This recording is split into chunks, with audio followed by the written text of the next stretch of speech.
noches, bienvenidos a Día D. El rostro crispado por el dolor del policía que encontró el cuerpo era suficiente para helar la sangre. No era necesario verlo. El cuerpo de una criatura de 10 años, con el cabello arrancado. Le habían fracturado el cuello, pero antes la habían violado, la habían masacrado, la tiraron en un descampado y luego los perros hicieron lo suyo. Estamos hablando de una criatura de 10 años, por el amor de Dios. ¿Quiénes son los principales sospechosos? Su padrastro, Juan Rubén Villalobos Acuña, un hombre que tiene una requisitoria, una orden de captura vigente porque contra él hay una sentencia por haber violado a su nieto en el 2011, hace unos años atrás.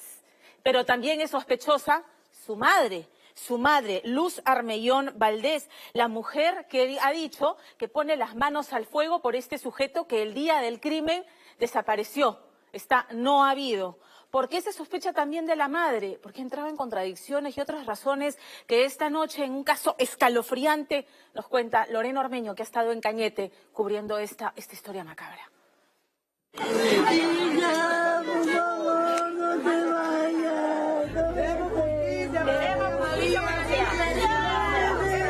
Sus lágrimas bañaban el cajón que contenía a su hija. Un ángel de 10 años destrozado por la violencia. Hasta que, horas después, se convirtió en la principal sospechosa de su muerte. ¿Hubiera sido capaz usted de hacerle algún daño a su hija o de encubrir a su pareja? No, señorita, por más que yo lo ame a mi esposo, yo no sería capaz de hacer eso. Yo lo quiero mucho a mi esposo. Pero mi hijo es un hijo, señora. Pero más adoro a mi hijo. ¿Qué verdad se esconde tras el crimen de María? Eran las 7:30 de la noche del domingo 7 de agosto cuando la policía llegó a este polvoriento camino en Mala. Y fue la luz de una linterna lo que los enfrentó a la peor escena de sus vidas. Una niña yacía muerta con cortes en el cuello y vientre, con partes de su cuero cabelludo arrancado y con un brazo y una pierna carcomidos por perros.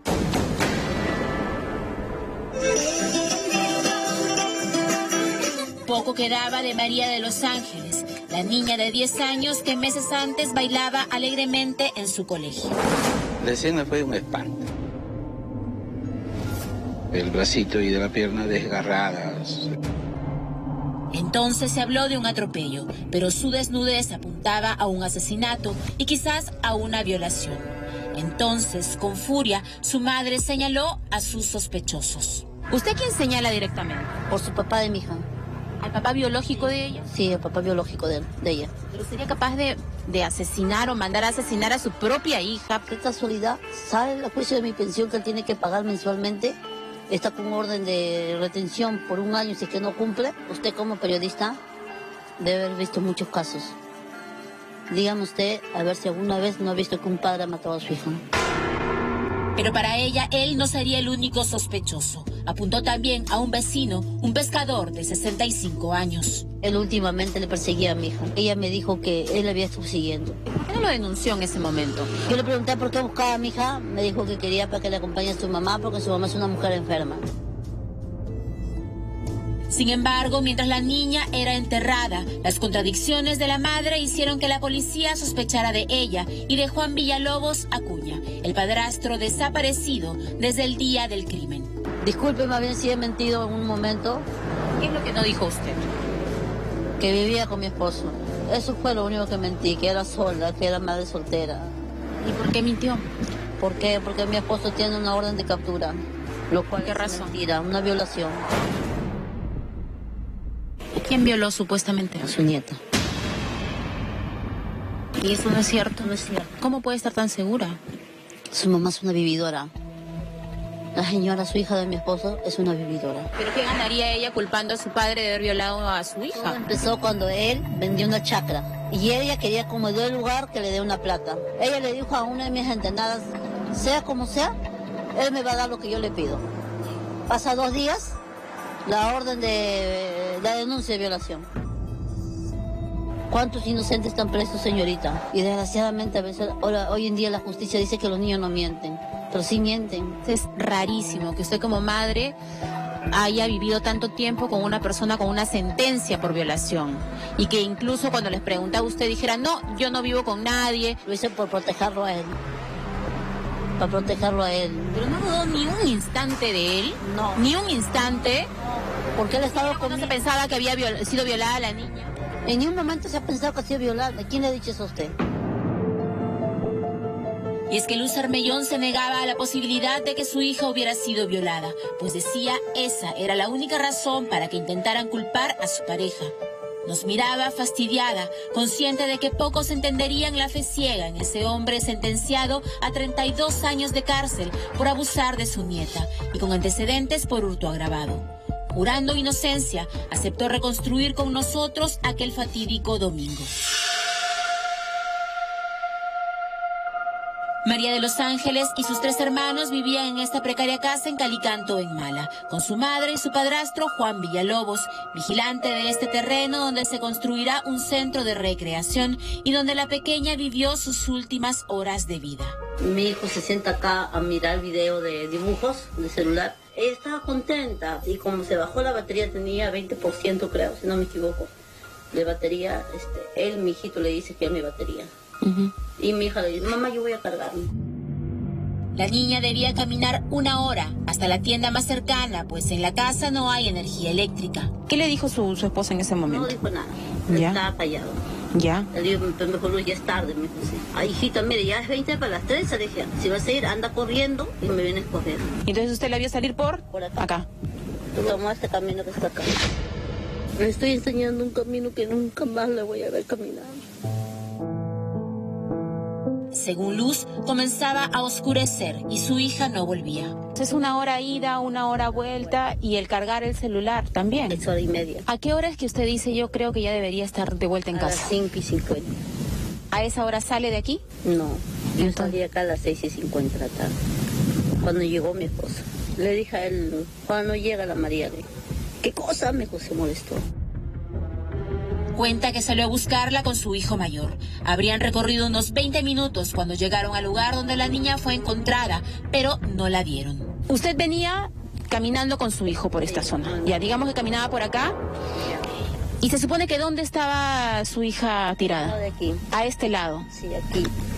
Sin taparla. Taparla sin nada, estaba así calata, desnuda. Desnuda estaba. Pero se supone que a la hora que usted pasó por aquí ya una pareja la había visto. Debía haberla visto también yo, pero no la vi. No la vi. Ni yo ni mi hijo, ninguno de los dos la hemos visto. A las 7:30 que volví a subir, ahí sí lo vi. De noche lo he visto y de día no lo voy a ver. Pero si se supone que a esa hora, antes de las 6 de la tarde o a las 6 de la tarde, le habían llamado para avisar, hoy hay un cuerpo tirado, ¿cómo no lo vio usted? No lo vi, señorita. ¿Y cómo se explica eso? No lo sé. Para mí que en ese rato le han tirado el cuerpo. Marcaban las 7:30 cuando volvieron a pasar. Entonces el serenazgo grababa la escena, pero ella dice no se acercó. ¿Se imaginó que podía ser su hija? No, ni idea. Me metí la idea a la cabeza que mi hija está en mi casa. ¿Y usted se fue para la casa? Sí, mi hija está en mi casa, mi hija está en mi casa y entré yo. Llegué a la casa, ahí estaba mi esposo afuera buscándolo, desesperado también igual que yo, buscándolo. Él se me acerca y me dice, Luz, la bebé, no está. Y ni siquiera en ese momento le dije a él, ¿sabes qué, Juan? Hay un cuerpo ya, nada. Incluso lo buscamos, subimos al cerro y lo empezamos a buscar por los huecos. Pero minutos después volvió a pasar, camino a poner la denuncia. Y otra vez, dice, ni por curiosidad se detuvo a ver si el cadáver abandonado era el de su hija. ¿Pasó de frente? De frente, sin mirar al costado nada. Porque ni me imaginaba, señorita, no. Ni me imaginaba. ¿Y en qué momento es que usted se entera de que la niña estaba muerta? Cuando estoy yendo a la comisaría, baja, sube al serenazgo y le digo, señor, por favor, ayúdeme. ¿Qué pasa, señora? Se me ha perdido mi hija. ¿Desde qué hora? De las 2 de la tarde. Me hicieron dar una vueltaza por allá y me trajeron para acá. ¿Directo al cuerpo? Directo al cuerpo. ¿Pudo esta madre estar involucrada con la muerte de su hija? O, como dice, el asesino está entre el padre biológico y su vecino. ¿Usted sería capaz de asesinar a su propia hija? No, jamás. ¿Y por qué tanto odio entonces? ¿Por qué no lo culpa pues de cualquier cosa? Claro, por su dolor me imagino que ella está buscando culpables. Como ella se siente culpable, porque en realidad ella es culpable de esto, porque ¿cómo se le ocurre mandar a mi hija sola ahí a un lugar que está desierto? ¿Qué relación tenía usted con esta niña o con su familia? Ninguna. ¿Cómo piensa la señora que voy a intentar una cosa que no debe ser? Si yo tuviera plata, la señora la denuncia por deformación, es una deformación. La policía se enfocó en el padrastro, buscándolo por cada rincón de Mala y Asia, hasta que apareció una nueva pista. Fue esa cámara de seguridad ubicada en una empresa aledaña al lugar donde vivía la familia lo que dio luces del crimen a la policía. En las imágenes se puede observar un movimiento extraño justo en esta esquina. María de los Ángeles se encontró en el muro, frente a esa malla verde. A las 5:50 de la tarde aproximadamente, un mototaxi aparece en este lugar. 3 sujetos bajan de él. La cámara registra a un hombre de blanco subiendo al techo de una casa en construcción, mientras 2 se acercan al lugar donde hallaron el cadáver para luego correr e irse. Hasta allí llegamos con Luz Arbellón, pero solo encontramos a 2 albañiles. A mi hija me la han matado por el 20 jóvenes. ¿Qué les parece? Se la han sacado un pedazo de su carne. Se la ha cortado el cuello. Se la ha dejado el cabello. Ustedes ven algo. Porque esa moto yo la he visto acá. Informen a la prensa, informen a la comisaría. Por favor. En un rápido operativo, la policía intervino a los sospechosos, llevándose la moto para practicarle pruebas de luminol.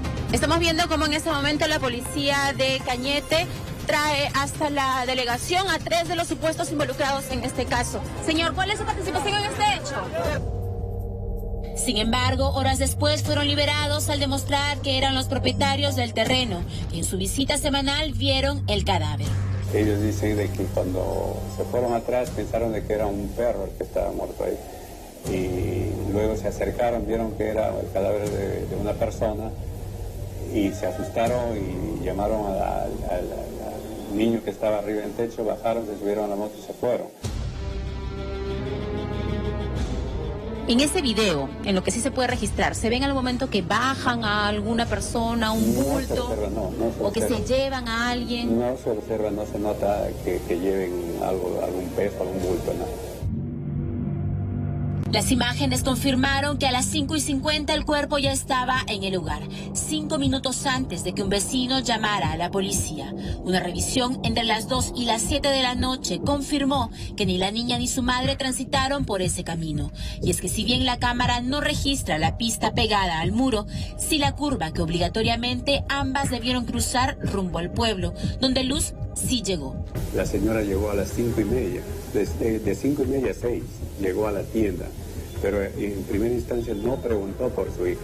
Compró una gaseosa, compró una galleta, se comió esto, se fue y como a los 15 minutos regresó y preguntó recién por su hija si no le habían visto, pero no se le notaba preocupada. Ni siquiera a esa hora aparece ella caminando por la zona. Ni siquiera a esa hora aparece. Se puede presumir de que no estaba en su casa, pues, ¿no? De repente. Pero si no estaba en su casa y no tenía celulares porque la niña los estaba cargando, ¿cómo supo que la niña desapareció? Eso es lo que estamos investigando, no sabemos, pues. ¿Salió o no María de los Ángeles a las 2:30 de su casa? ¿Dónde se encontró con la muerte? La necropsia reveló lo monstruoso del crimen. La pequeña de 10 años fue torturada y violada antes que le rompieran el cuello, aparentemente jalándole el cabello. Pero lo más espeluznante era que la niña presentaba desfloración antigua, es decir, había sido violada mucho antes. ¿Alguna vez su hija le habló de algo referido a su padrastro? Nunca mi hija me habló mal de él. Incluso yo varias veces le decía para separarme de él y ella no quería. Vete tú sola, yo me quedo con mi tío, me decía mi hijita. ¿Usted duda del padre biológico de la niña que incluso vive kilómetros lejos y no duda de su pareja, el padrastro? Porque el cariño se demuestra, el cariño se le gana. Hoy todo parece apuntar a la madre y al padrastro Juan Villalobos. Más luego que su hijo revelara que ambos le pidieron que mintiera, confirmando su historia. ¿Pero acaso podría esta madre amar más a un hombre que a su propia sangre? No le pidió a su papá que mienta. No lo sé. Es cuestión de ellos. Yo no tengo nada que ver ahí. Con el corazón de madre le pregunto, a usted, ¿está diciendo la verdad? Sí, estoy diciendo la verdad. Yo tengo mi conciencia bien tranquila, ya la gente si me cree o no me cree.